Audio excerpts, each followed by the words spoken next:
Firman Tuhan pada hari Paskah ini dari Markus 10 ayat 1 sampai 8 yang sudah Bapak Ibu baca di hadapan keluarga. Dalam ayat ini tergambarkan 3 perempuan bernama Maria Magdalena, Maria ibu Yakobus, serta Salome. Ketika mereka begitu pedulinya menyayangi Yesus, mereka membeli rempah-rempah, lalu mereka pergi ke kubur Yesus untuk meminyaki Yesus. Kalau kita perhatikan tentang kebangkitan Yesus, maka tentu kita akan terfokus.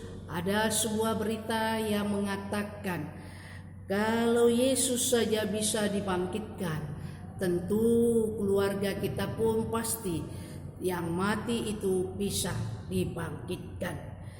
Tetapi ini adalah sesuatu yang mustahil, yang mana tidak akan mungkin kita percaya begitu saja bahwa ketika dia mati, apalagi baru saja dikuburkan, tentu tidak akan masuk di akal bahwa dia akan bangkit. Demikian juga di dalam kematian Yesus, bahwa di dalam firman Tuhan tadi mengingatkan pada hari yang ketiga Yesus akan bangkit dari kematian. Bagi sebagian orang atau bagi banyak orang pada waktu itu tidak akan mungkin bahwa Yesus itu bisa bangkit. Malahan setelah Yesus wafat, para murid menjadi ketakutan, dan bukan saja ketakutan, prajurit-prajurit pada waktu itu juga ketakutan. Karena ada yang luar biasa sewaktu Yesus menghembuskan nafas terakhir.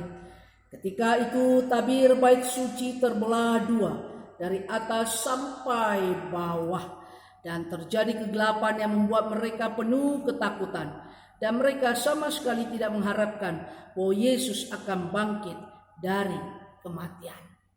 Itu juga yang dialami oleh perempuan-perempuan tersebut.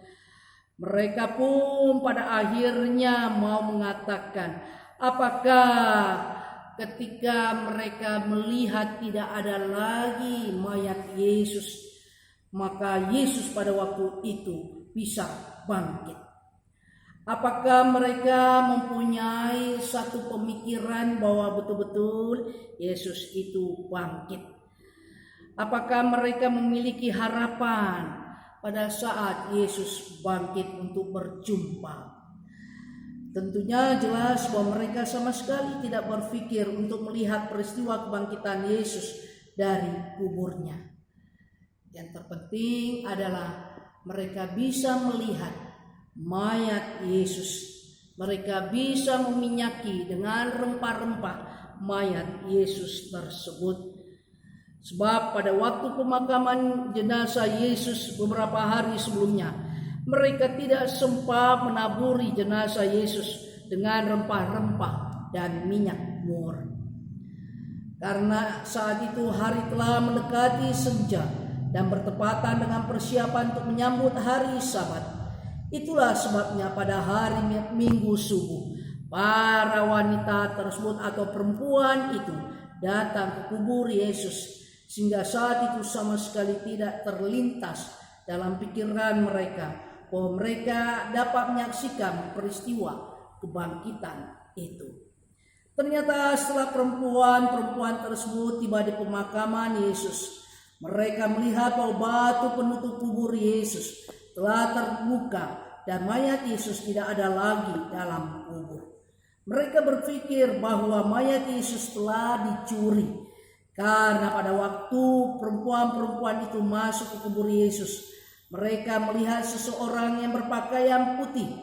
Mereka sangat terkejut, tetapi orang muda itu berkata kepada mereka, "Jangan takut, kamu mencari Yesus orang Nazaret itu. Ia telah bangkit dan tidak ada di sini lagi. Pergilah, beritahukan kepada murid-muridnya dan kepada Petrus bahwa Yesus telah bangkit." Mereka rasa ketakutan dan tidak mengatakannya kepada siapapun. Perempuan-perempuan itu belum percaya bahwa Yesus telah bangkit. Mereka masih berpikir bahwa Yesus telah dicuri oleh pemuda itu. Saat Yesus berbicara kepada perempuan-perempuan itu belum tahu bahwa yang berbicara itu adalah Yesus. Lalu ketika seorang dari perempuan itu bertanya, "Oh Tuhan, jikalau Tuhan yang mengambil dia, katakan kepadaku di mana Tuhan meletakkan mayatnya." Itu bisa kita lihat dalam Yohanes 20 ayat 16. Tetapi Yesus memanggil nama Maria. Barulah perempuan itu betul-betul melihat dan mengenal Yesus.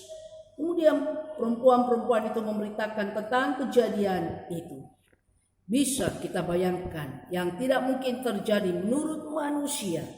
Itulah yang terjadi dan sudah disaksikan oleh perempuan-perempuan dan murid-murid Yesus yang pada waktu itu pun berangkat untuk menyaksikannya. Pastilah di sekitar Yerusalem menjadi gempar dengan kejadian itu dan dipercakapkan. Apakah benar-benar Yesus telah bangkit dari kematiannya? Tetapi telah banyak yang menyaksikan sendiri bahwa Yesus telah bangkit. Bapak Ibu Saudara yang Kristus kasihi, di hari Paskah ini kita diajak untuk mau mengatakan Yesus telah berjuang untuk menyelamatkan manusia. Oleh sebab itu kita pun harus berjuang untuk menyaksikan kebangkitannya. Kebangkitan Yesus telah merubah suasana takut, mencekam, sedih, kekecewaan menjadi damai sejahtera, sukacita, tenang dan semangat memberitakan berita kebangkitannya. Yang sangat menarik adalah bahwa Yesus yang bangkit itu justru menyuruh murid-muridnya ke Galilea untuk berjumpa dengan dia. Galilea merupakan daerah yang dianggap terbelakang, lemah ekonomi serta pendidikannya. Itu berarti dia adalah juru selamat bagi setiap orang yang lemah dan terbuang. Dia mengasihi orang yang tidak berdaya, kehilangan pengharapan. Dan demikian juga ketika kita berada dalam situasi saat ini, kita adalah orang-orang lemah di mata Tuhan. Siapapun kita, para medis dan juga kita, dalam kedudukan dan juga harta yang ada, maka kita harus ingat bahwa biar bagaimanapun juga ketika Tuhan Allah bertindak, itu memperlihatkan apakah dia murka, apakah dia mengasihi kita. Dalam konteks Allah tetap mengasihi kita. Sabarlah untuk menghadapi virus corona yang terjadi saat ini. Berbanyak berdoa, minta pertolongan Tuhan. Selamat Paskah, Tuhan memberkati kita semua. Amin.